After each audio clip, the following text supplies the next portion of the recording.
So now this picture that I'm showing here is basically to tell you that physical and the digital world has been connected through the onset of 5G due to the massive deployment of sensors. What 6G can offer is a real integration of digital, physical, and the biological world. So 6G is being hailed as a communication era with the sixth sense that will augment human productivity in such a way that the network itself will be able to anticipate our needs and will be able to advise you. So that's more of a philosophical picture. I see some delay. Why the? Okay, maybe I can just use this. Doesn't go to the next line. Okay. There's some delay here. Okay, so this is my group. Yeah, the speed is close to maybe 2G. So these are the folks who've done all the work. Now, most of it is being led by Abhishek, who's a former student of Nirmalya, and also Achanta, so he was trained by them first. And then there's Ihao, who started all this work. There are two folks here. Manu was supposed to be in the audience. He just joined IISC as an assistant professor last month. Yogesh has joined IIT Hyderabad today. So we have a very solid team, and all of them support each other. So let me also thank my collaborators. So some of the communication effort I started with the help of Fujita Nagatsuma from Osaka University, and some of my current efforts are being done by Guglielmo de Corno at University of Lille. And all this will not happen without the dollar from these funding agencies. So I would like to thank all of them. Now, getting into, so 6G stands on 6 pillars. This is what the Bell Labs guys said. And the pillar that I want to develop is this new spectrum technology pillar, and some on network as a sensor, because terahertz waves are natural sensors of vibrations and rotations in nature. For example, also the vibrational and rotational resonances in water. So there's a lot of other effort that is going on by computer engineers and electronics engineers and communication engineers. And there's a lot of work going on all the other pillars, but I'll focus my talk today with respect to terahertz silicon technologies, with the underlying physics being a topological physics, and all the transport that I'm going to show you is mediated by magnetic phase vortex. So what are the disruptive applications that's possible? So all of us, I think here in the audience, know that fiber can transmit data at hundreds of terabit per second. Now, the bottleneck is how do we have fiber-like speeds wirelessly, right? So probably presently in this room, the best wireless speed that you can have is way lower than 1 gigabits per second. So we need to enhance the bandwidth of our carriers, and terahertz is a natural extension of microwaves. So above 100 gigahertz is terahertz. And one of the ways that we could come to comparable speeds with fiber is the terahertz carrier. So although for a short range, because there are a lot of loss-related problems that has to be solved. So here is just an example of a terahertz plug and somebody trying to access data through this terabit per second link. Now, it can also be very useful in wireless data centers where you have an indoor-like environment. You don't have to worry so much about water vapor-based absorption. So there could be TBPS links, and the connections, the wired connections could be reduced. It also would be extremely helpful for super immersive telepresence that we are all sort of a part of right now. And also the convergence of automobile radar and communication. So right now the radar technology is pivoted at around 77 gigahertz, but then there's an idea that it will go above 77 gigahertz and it will be converged with the communication carriers and is really known as the technology of convergence of radar with communications. So there's a lot of commercial interest in developing 6G technology, and it has been projected by Qualcomm that it's going to be a big boost to economy. It's going to create a lot of jobs just to develop the technology, and there are a lot of stakeholders in this 6G era. So as we know that every 10 years we have a new generation of wireless communication, and we are right now somewhere here where we are witnessing the onset of 5G. Now the two numbers that are important is the carrier frequencies and the peak data rate that you can achieve. So for 5G, the estimated peak data rate is supposed to be about 10 to 20 gigabits per second. I think we are still far from that as far as consumer experience goes. And in about 7 to 8 years' time, we'll be here. So the carrier frequencies that are being used for 5G is still about sub 6 gigahertz, right? And as the 5G technology matures, the highest frequencies that will be used for 5G is about 71 gigahertz. So you'll stay well below 100 gigahertz, but for 6G, there's a very high probability that we'll go above 100 gigahertz, and that's the world of terahertz, right here in the electromagnetic spectrum, as you see. And so it's going to provide the additional bandwidth. The peak data rate will go above 100 gigabits per second, probably a terabit per second. Now, these are some very basic predictions from Shannon capacity theorem that says that if we can harness this spectrum, we can go from speeds of 350 gigabits per second to 200 terabit per second. So I really think that the next 50 years is a terahertz generation, and it's from 6G to XG. I don't know where this X will end, but if we are going to see fiber-like speeds wirelessly, it will happen through terahertz. And therefore, we need to develop the technologies. So here is some bad news. Like you can see on the y-axis, the attenuation, and as you ramp up the frequency, all these losses start to kick in. So for now, we are trying to harness this relatively lower attenuation band and trying to design our devices at around 300 gigahertz. Now, if we want to operate at around these frequencies, then of course, we can't be very ambitious as far as range goes, and we need extremely high power sources. But for short range, backhaul type of application, it's still, I think, it's still a very, very solid complementing technology. So Ranjan, yes. very sort of light question. So generally for these distributions, do you have some kind of a nodal power supply, terahertz generator or something from which anything is branched, or how does it work? Yes, so that's the idea, that you'll have many femtocells in the network that's going to beam the terahertz radiation out. So you're going to make cells which are producing terahertz? Yes, you need to have miniaturized terahertz sources that could beam terahertz, yeah. Yeah, there is a significant progress on the terahertz source side over last 1 decade or so. So I will not be covering that, but that's a very important element of the game. Yeah. So a lot hinges on the terahertz sources. Such huge attenuation, it's like crazy, right? Yeah, so I think here this is still very far, but right now I think this is very important.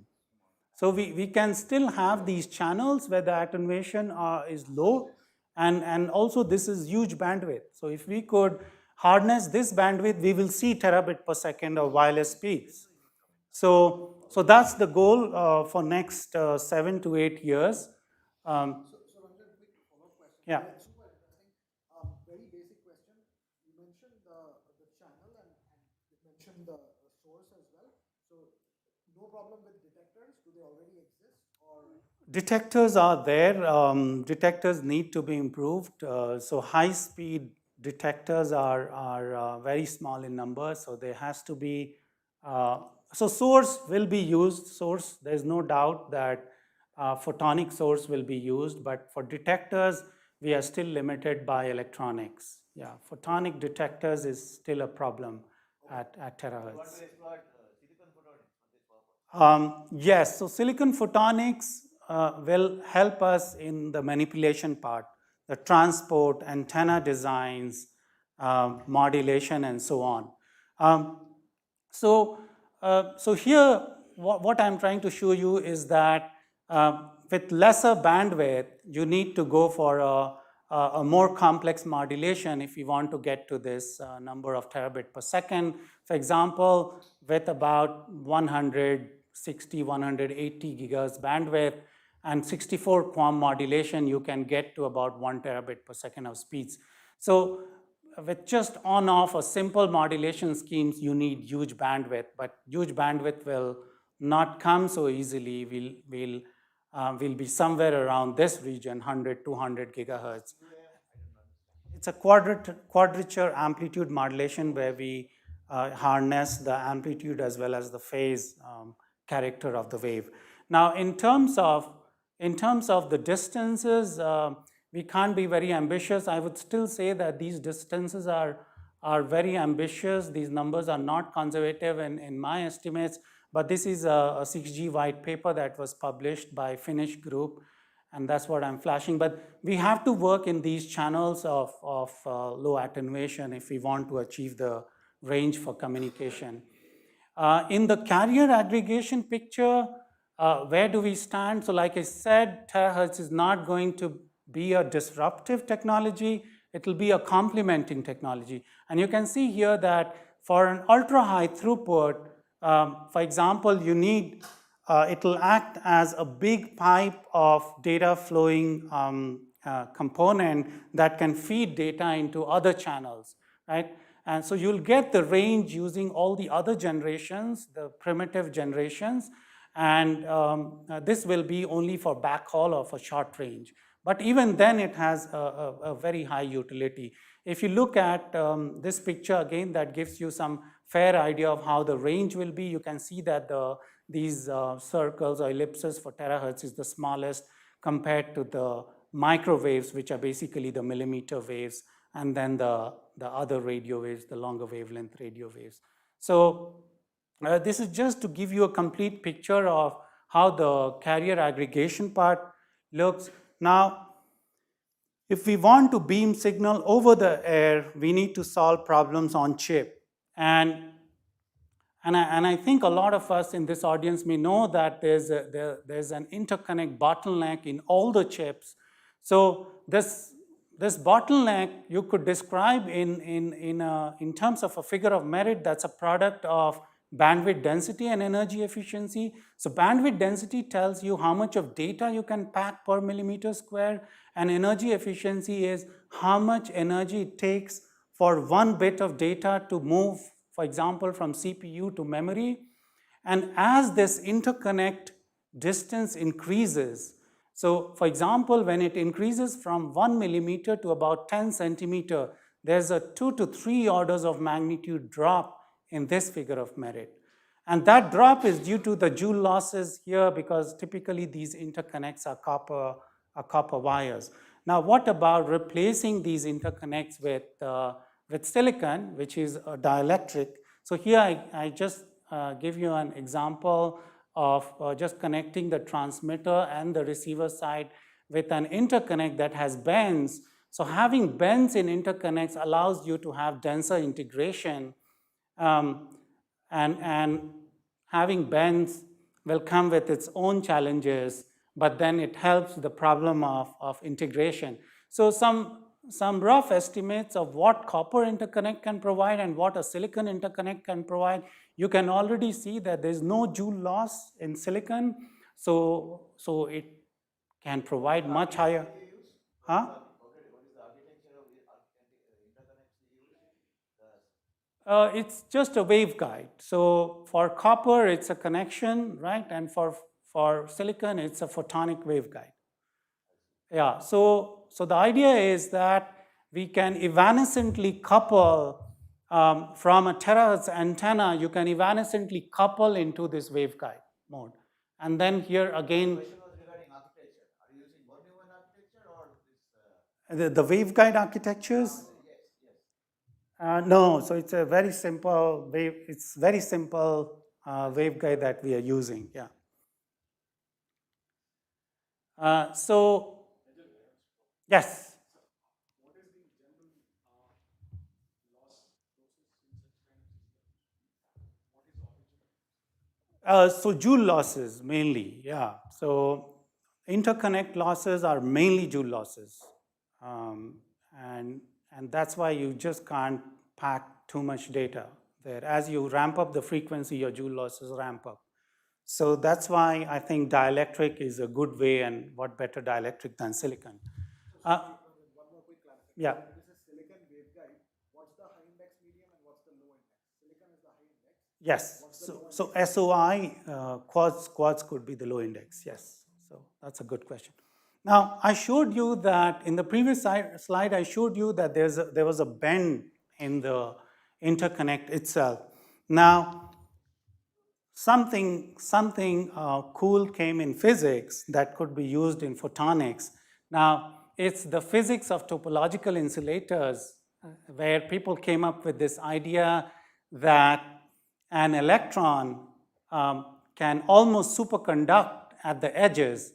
So if you take a 2D system, this topological insulator is a very interesting system that superconducts only at the edges in such a way that it doesn't backscatter in its path, and it also does not scatter into the bulk. So there's no conduction in the bulk. All the conduction that happens is along the edges, and there's no backscattering at all. So can we bring such concepts in photonics? So this is a very sort of a very superficial understanding of topological insulator that I gave you.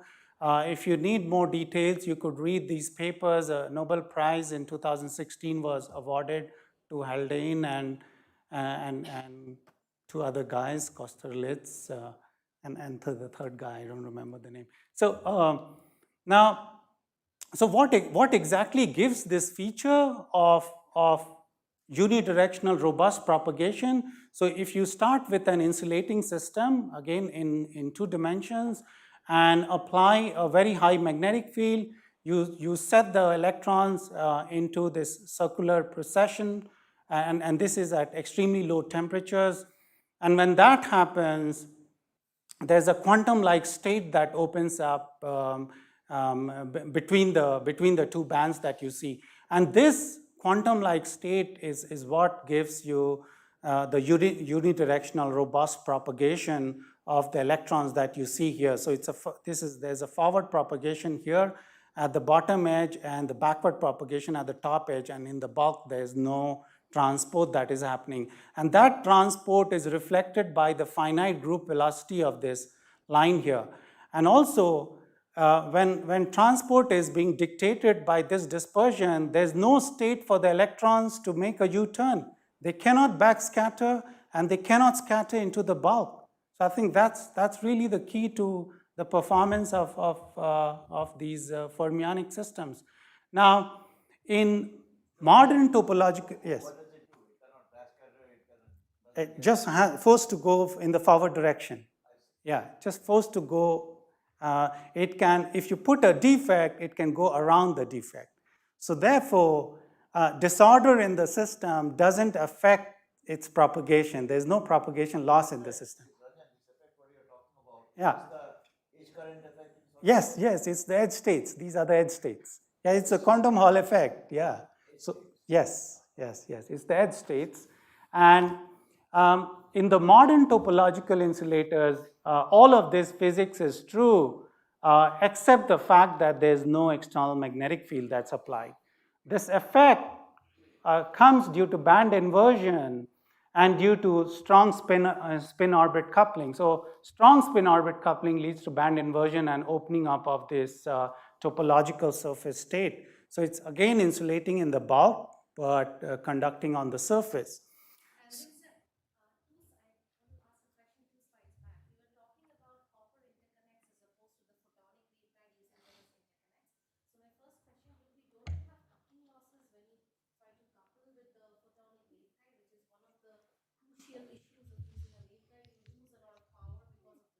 Yes, so coupling losses are an issue, but if you can manage the coupling well, so for the devices that I will show you, we get 99% coupling efficiency. So the coupling losses are there, but if you can manage the coupling losses well, then it could be minimized.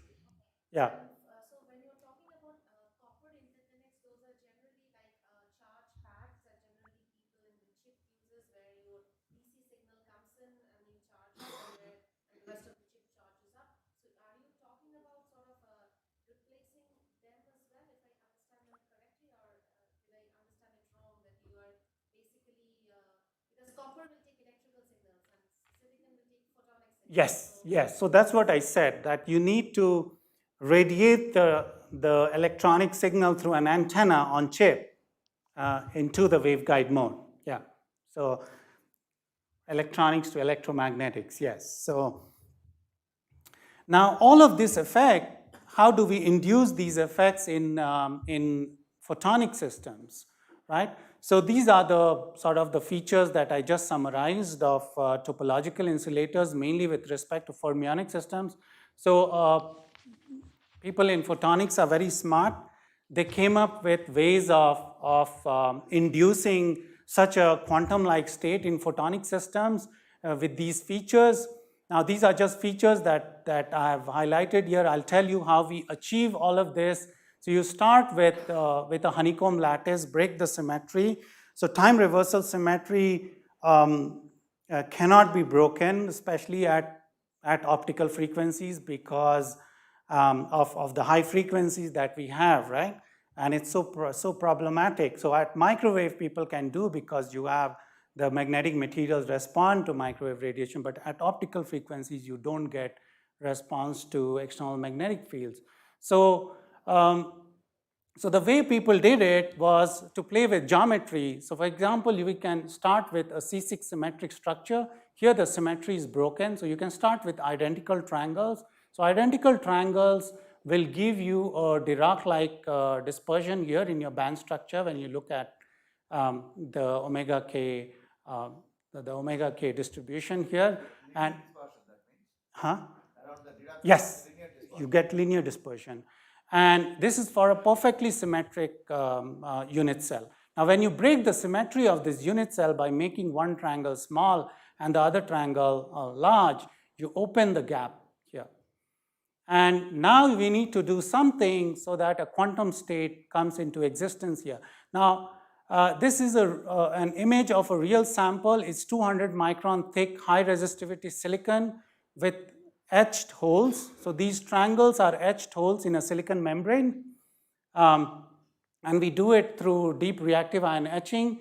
So what we do is we join two mirror symmetric structures. We call it as type A, type B. You can see that type A, the triangle is erect. In type B, the triangle is inverted. So this is the type A unit cell. This is the type B unit cell. You bring them together and form a domain. And it is this domain that opens up that linearized state that the quantum-like state that I showed you for fermionic system. I will show you in the next slide the omega k diagram once again. But what I want to highlight you is that when you form such a domain wall, you start to get these magnetic phase vortex. So this magnetic phase vortex can exist independently in the bulk, but you won't get any transport until unless you form this domain wall. So the whole reason why we bring this mirror symmetric unit cells together is so that we can get transport and a wave guiding phenomena here at the interface that we form here. And what you see here is the Berry curvature. Now, Berry curvature is analogous to magnetic field in the momentum space, and that's what you see here. This is for type A and for type B unit cell. When you look at the omega k diagram, I think the omega k is next. So here, this is what I was telling, no net. So if you don't do the mirror symmetry thing, if you don't form the domain wall, you won't get any transport. So no net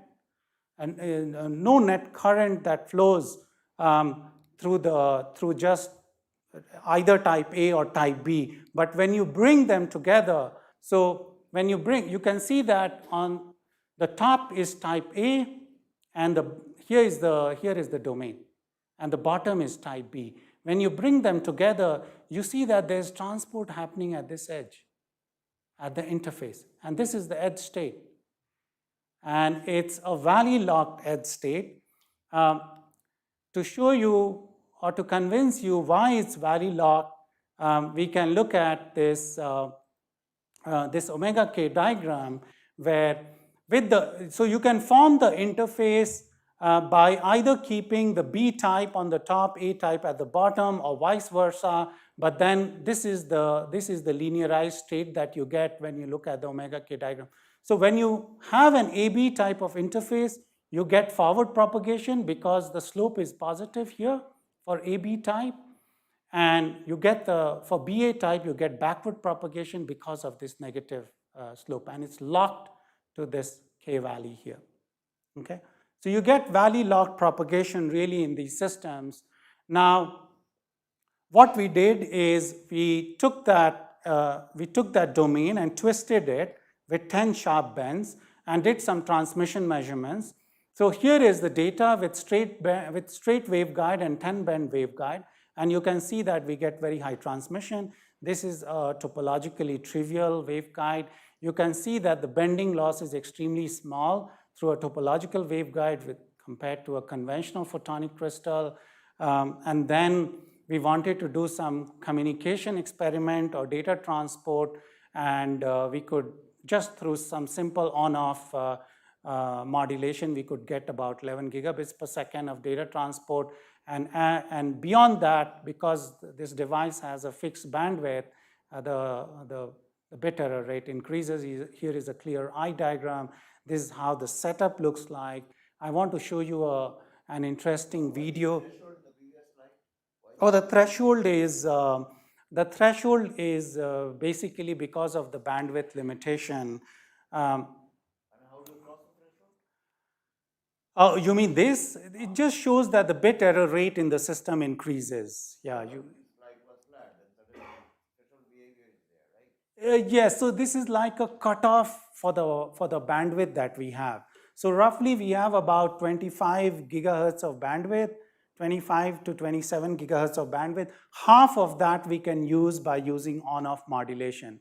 And if you ramp up your data streaming beyond that, then you start to get extremely large bit error in your communication channel. So, let me show you this video where here is our device, and what you see in the background is a 4K ultra high definition video. And yeah, and it's a wireless network, so there's a gap here. Oh wow, so there's delay here. Now you can see that the bends are not visible because we are not fast enough. So you bring in a paper and it doesn't block the signal because THz is transparent to paper. Then you bring in a metallic sheet, it blocks the 4K video in the background.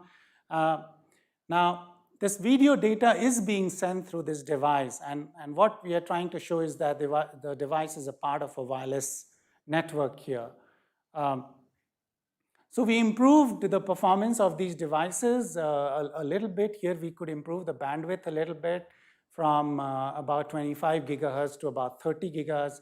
And then we were shining a green laser light here in the path of the waveguide to create some free carriers because your energy of the photon is higher than the band gap of silicon, and you can see some drop in the transmission, but the bandwidth doesn't change. I mean, bandwidth almost holds up. There's this dip that you see here. It's because of a faulty coupler design, not because of a problem in the waveguide. So we are trying to tell you that the propagation through the waveguide, through this topological waveguide, is quite robust. The photo excitation just doesn't destroy the topological protection.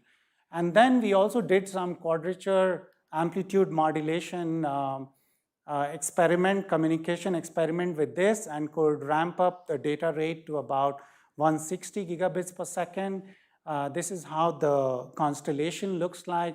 So this is without the device. It's the reference constellation signal. This is with the device. You can see that it's almost as good as the reference. So this was a sort of a record number.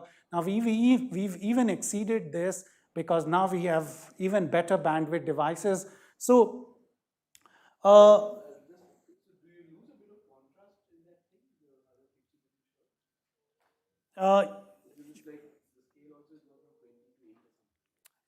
yeah, so there's some loss of signal here for sure. It's not as good as without the device. So this is the reference, so-called, and there'll be some material loss or some coupling loss involved there, because of which you see a degraded signal.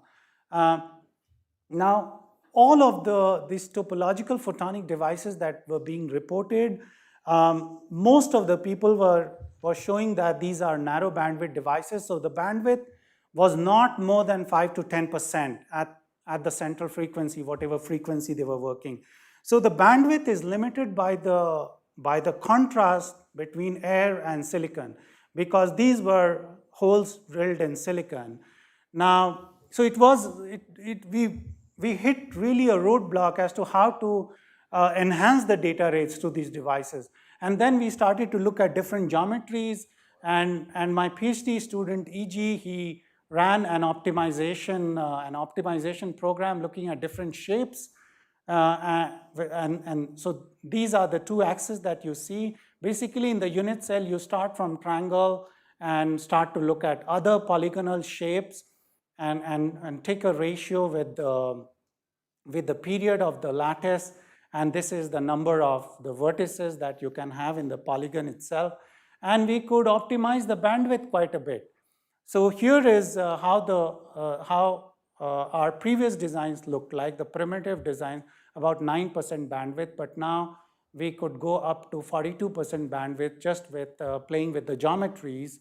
And again, yeah, so what is the key to all of these Valley Hall based on-chip devices is really this magnetic phase vortex.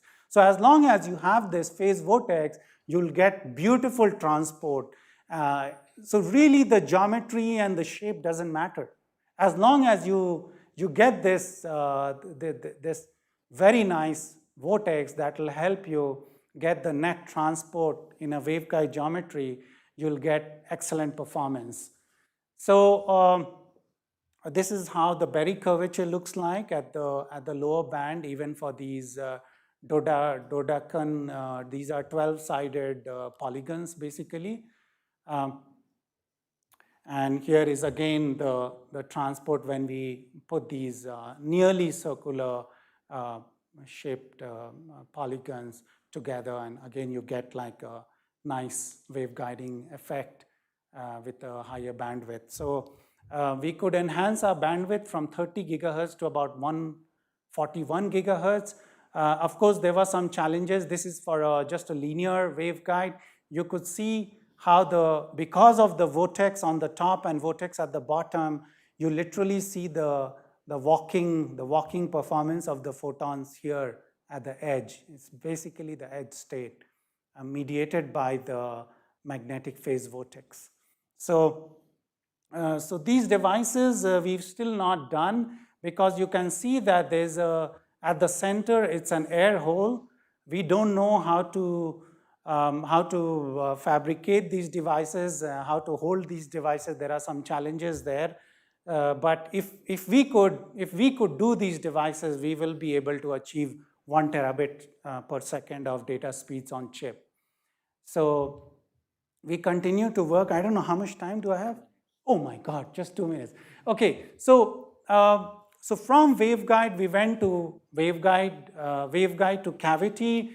Now I won't go into a lot of detail, but let me show you some cool stuff. So these now you can see that these cavities also have extremely sharp bends, but we could have Q factor on the order of 200,000 in these topological cavities. And it's really that magnetic phase vortex running around. So this is the waveguide with bends, and then you can evanescently couple. So we recently discovered that the coupling lengths could be much more beyond the evanescent coupling length. We call it as a supercoupling phenomena mediated by this super magnetic phase vortex, and are still trying to investigate. So the coupling between the waveguide and the cavity can happen over multiple wavelengths. That's still we are trying to sort of investigate. And this whole system acts as a demultiplexer. I'll just skip this slide. This is some modulation data that I'm trying to show. I'll just quickly go through this. Now, this is something very important. So once they are coupled, and we shine light on just one of the unit cell to create some free carriers here or create some loss in the cavity, we go from an overcoupled regime, hit a critically coupled regime, and come down to an undercoupled regime. And this is just by tuning the fluence of the incident laser beam. Okay, so in a way, we achieve dynamic critical coupling in these devices, and then exploited this for doing some THz modulation. It's a non-linear or what? No, these are all linear systems. The power controls this thing, this coupling.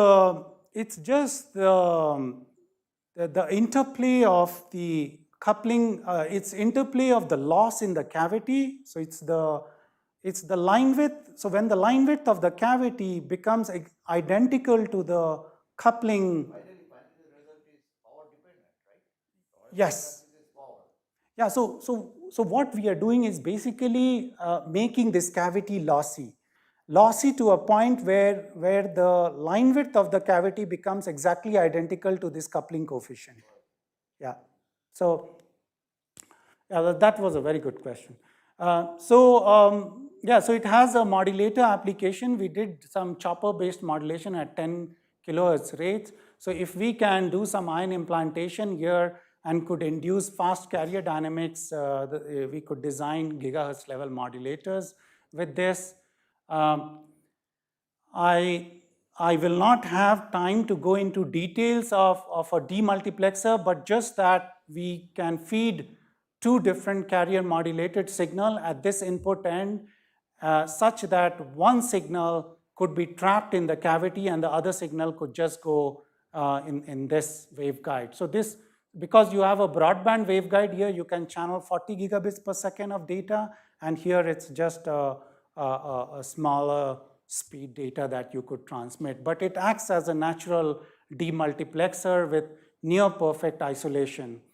So I'll just quickly skip some of the slides so that I reach the end. This is just the demonstration of the demultiplexer application. I had some videos to show, but I won't be able to do that. Let me go. So this is another device that we did where we did a multiplexer plus a demultiplexer. So it's a demux in the forward direction and a multiplexer in the backward direction. So as in to be able to achieve all the functionalities on the same chip, we also did a 1/16 waveguide splitter that acts as a beamformer and have designed some high gain antennas. All of this is topological waveguide based. Yeah, I think I'm done. Let me leave you with this sort of a vision slide that there are other components to be developed with this topological platform, and all of this will be integrated with CMOS electronics so that a chip scale system could be developed for 6G and beyond. As a future outlook, there are some more innovations that is required, and a lot of us, I'm sure, will contribute to some of these open challenges.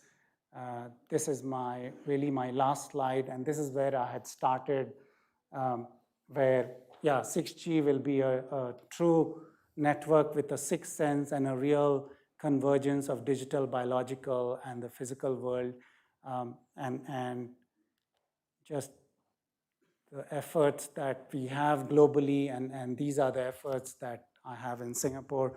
We are working with some of these companies to make really to tape out the chips. So we are working with PDKs of industries to make this happen. Yeah, thank you very much for your attention. Thank you, Professor Ranjan, for such a beautiful talk and with those beautiful pictures and videos. They were really pleasing to the eye. So, questions? We have time for 2 questions. So, Hello, I sir. see already 2 hands. Thank you for the talk. So I was just interested, so you showed the zigzag pattern of the waveguide. So could you please explain how it actually helps in improving the transmission? Like, Yeah, so it's like I said, based on the embedded topological feature, there's no state for the photon to get scattered because of the linear dispersion that you have. So you get almost optic fiber-like transport in the system just because of the topology that you induce and the magnetic phase vortex type of excitation that you do. Yeah. compared to the straight waveguide, so suppose we have a straight and a zigzag. Yeah, so compared to the straight waveguide, so straight waveguide is also as good as the bent waveguide, which I showed to you here. So one of the motivations of doing topological photonics is to look at interesting topologies, right? So if you can afford to have bends in your chip, then you can integrate many more devices, many more operations. It somehow helps denser integration and denser operations,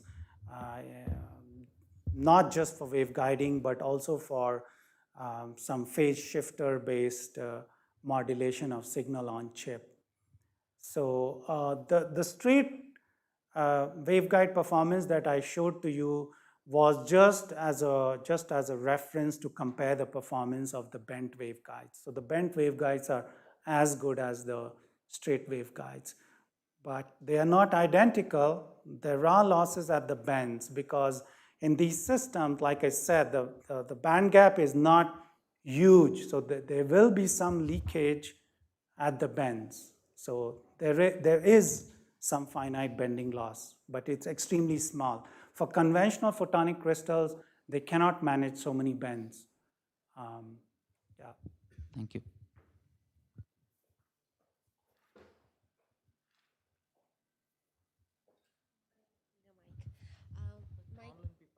So my question was that for your honeycomb structure, what are the sizes of each of the arms, approximate sizes?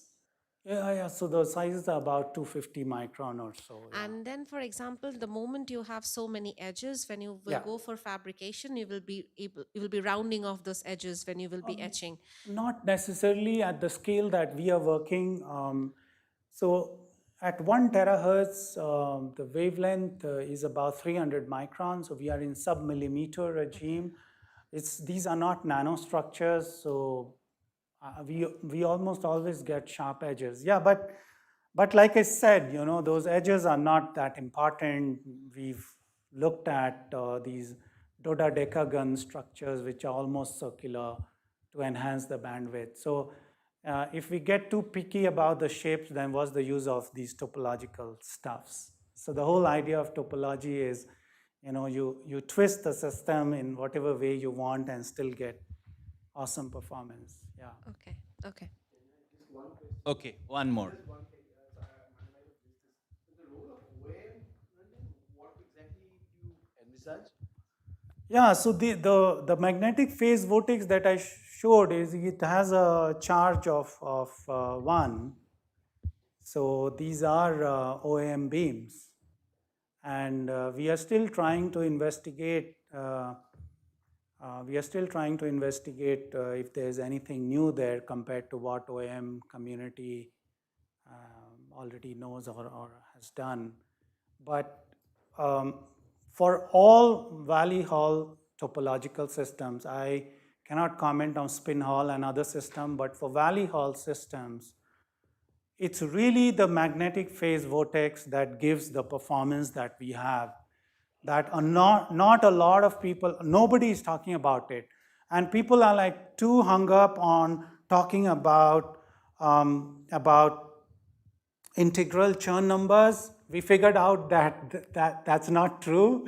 The Chern number could be fractional, just like how you guys do with OAM, the fractional orders. It's exactly the same game in a way. So just to mimic with the condensed matter systems, people try to come up with this argument of exactly integral or exactly half Chern number, but that's not true. It could be arbitrary number. Yeah. So with higher order modes, you think you would sort of increase bandwidth? It's like higher That's one aspect that we are looking into. We, at this point of time, we just don't know how to induce a higher order vortex that could be transported with these topological features.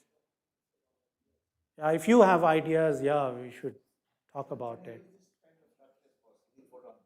Yes, exactly. And we are working with, we are working in that direction. Yes. So, yes. So what I showed you is also a power splitter, the vision chip that I was showing you and the demultiplexer. So we've done directional couplers, power splitters, and modulators, and a lot of components. Yeah. Thanks a lot. Thank you. We can definitely take the discussion to the tea break. Thank you. We will break for the tea now. Let's thank both the speakers.